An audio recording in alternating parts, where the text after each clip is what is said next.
Welcome to universal TV. Mahadeva charitable trust ఆధ్వర్యంలో Karimnagar SBS function హాల్లో ఘనంగా నిర్వహించిన యువ చైతన్య సదస్సులో మేధావులు, కవులు, వందలాది యువతీ యువకులు పాల్గొని ఎంతో ప్రేరణతో ఊగిపోయారు. ట్రస్ట్ వ్యవస్థాపక అధ్యక్షులు ఊరమల్ల విశ్వం సారథ్యంలో జరిగిన ఈ సదస్సుకు ముఖ్య అతిథిగా జ్ఞాన విజ్ఞాన వేదిక వ్యవస్థాపక అధ్యక్షులు వెన్నపూస బ్రహ్మారెడ్డి పాల్గొన్నారు. సెల్ ఫోన్ స్క్రీన్లలోనే కాదు, ఐలమ్మ లాంటి పోరాటాలలోనే యువత భవిష్యత్తు దాగి ఉందని అన్నారు. విద్యతో పాటు సమాజానికి సేవ చేయాలని తపన ఉండాలని సూచించారు.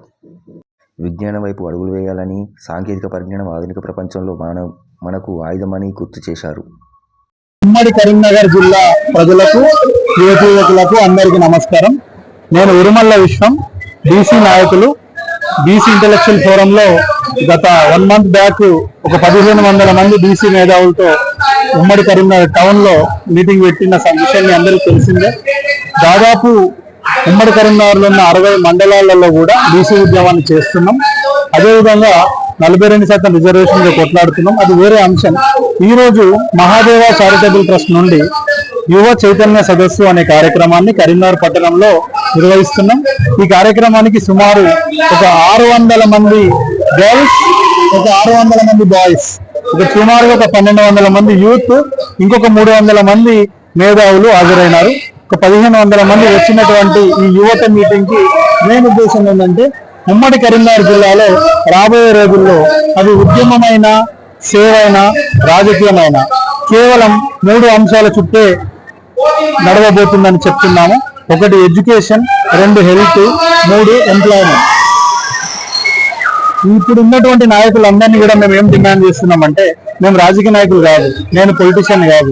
ఇప్పుడు పాలిటిక్స్ లో ఉన్న లీడర్స్, ఎమ్మెల్యేలు, ఎంపీలు అందరూ కూడా మేము బీసీ మేధావులము, SC, ST, BC, OC, minority మేధావి వర్గం, అదేవిధంగా యువత ఒక తీర్మానం చేయబోతా ఉన్నాం. రాబోయే రోజుల్లో ఒక స్టేట్మెంట్ ఇవ్వబోతా ఉన్నాం. ఆ స్టేట్మెంట్ మీకు అమలు చేయించేటువంటి బాధ్యత కూడా మాదే. ఇవాళ కులం 101వ సమస్య, మతం 102వ సమస్య. కానీ మనిషి అవసరాలు, ఆకలి, పేదరికం, ఉద్యోగం, పుస్తకాలు, అన్నం, హాస్పిటల్ బిల్లులు, షెడ్యూల్ వేస్తే స్కాలర్షిప్లు, పిల్లలకు ఫీజులు కట్టడం, తల్లిదండ్రులను బాగా చూసుకోవడం, ఇలాంటి ఎన్నో సమస్యలు ఉన్నాయి ప్రజలకు. ఈ 100 సమస్యలను పక్కకు పెట్టి ఉమ్మడి కరీంనగర్ జిల్లాలో, తెలంగాణ రాష్ట్రంలో రాజకీయ నాయకులు సింపుల్ గా వాళ్ళ జేబులకి వెళ్ళి రూపాయి ఖర్చు కావద్దని మతాన్ని ముందు పెడతా ఉన్నారు, కులాన్ని ముందు పెడతా ఉన్నారు. ఈ 2 అజెండాలను తిప్పి కొట్టేటట్టు, యువత రాజకీయ నాయకుల మీద తిరుగుబాటు చేసేటట్టు, యువత, ప్రజలు, మేధావులు రాజకీయ పార్టీలను తరిమి కొట్టేటట్టు మేము అజెండా తీసుకురాబోతున్నాం. ఇక నుంచి రాజకీయ నాయకులు చెప్పింది మేము వినం, మేము చెప్పిందే రాజకీయ నాయకులు వినాలి. యువతి యువకులు ఏదైతే చెప్తారో అదే రాజకీయ పార్టీ వినాలి. యువతి యువకులు ఏదైతే చెప్తారో అదే పొలిటీషియన్స్ వినాలి. బీసీలు ఏది చెప్తారో అదే వినాలి. ఎస్సీ, ఎస్టీ, బీసీ, ఓసీ మేధావులు ఒక ఏ విధంగా రాబోతున్నాం. ఇన్ని రోజులుగా ఒక తప్పిదం జరిగింది. మేధావి మౌనంగా ఉన్నాడు.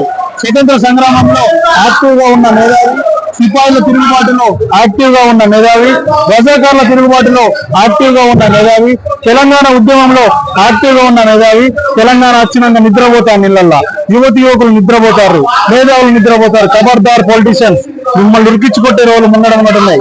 మేము యువతి యువకులము, బీసీలము, ఓసీలము, ఎస్సీలము, ఎస్పీలము, మైనార్టీలము, మేధావులము, యువతి యువకులము, లక్షలాది మంది ఇప్పుడు ఉమ్మడి కరీంనగర్ జిల్లాలో ప్రతి మండలానికి సభ పెడతాం, ప్రతి గ్రామానికి సభ పెడతాం. బిడ్డ నేను చెప్పినట్టు వినకపోతే మిమ్మల్ని దించాల్సినటువంటి స్టేట్మెంట్ మేము ఇస్తాం. మీరు మీ కుర్చీలలో ఉండాలంటే మేము చెప్పింది వినాలి, లేకుంటే మీ కుర్చీలో వేరే కూర్చోబెట్టే బాధ్యత కూడా మాదే అని చెప్తే సెలవు తీసుకుంటా ఉన్నా.